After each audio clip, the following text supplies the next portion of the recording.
উত্তরটা করি। চিত্র 1 কে চিত্র 2 এর মতো উপস্থাপন করা যায়, বিশ্লেষণ করো। সবার প্রথমে ডক্টর HTML নিয়ে আসবো।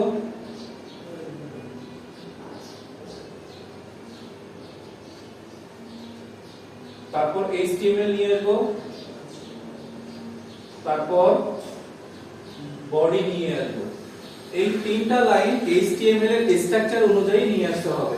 এরপরে যেহেতু আমাদের চিত্র 2 এ তালিকা আকারে আছে, এর জন্য আমাদের তালিকার জন্য আনঅর্ডার লিস্ট আনতে হবে, কিন্তু তার উপরে দেখতে হবে সাবজেক্ট লিস্ট আছে। সাবজেক্ট লিস্ট হচ্ছে হেডিং আকারে আছে, এজন্য এখানে H2 অথবা 3 বা অন এটা ব্যবহার করব। তা আমরা এখানে H3 দিয়ে করি। H3 তারপরে সাবজেক্ট লিস্ট,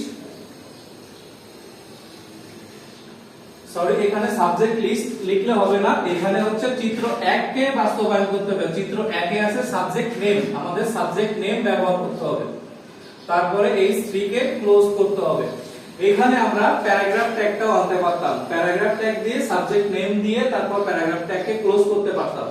এরপরে বাংলা এখানে আনঅর্ডার লিস্ট আকারে আছে, তাই এখানে UL নিয়ে আসবো, টাইপ দিব দিস। তারপর লিস্ট ট্যাগের মধ্যে বাংলাকে দিব, লিস্ট ট্যাগটাকে ক্লোজ করে দিব।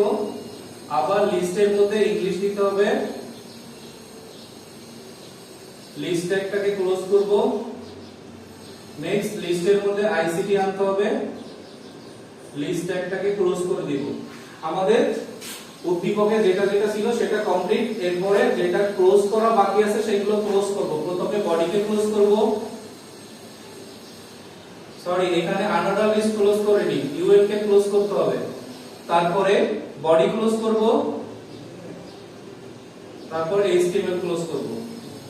খুবই সহজ একটি কোশ্চেন ছিল, এইটুকু করতে পারলেই আমরা 4 এর মধ্যে 4 পাবো। ধন্যবাদ।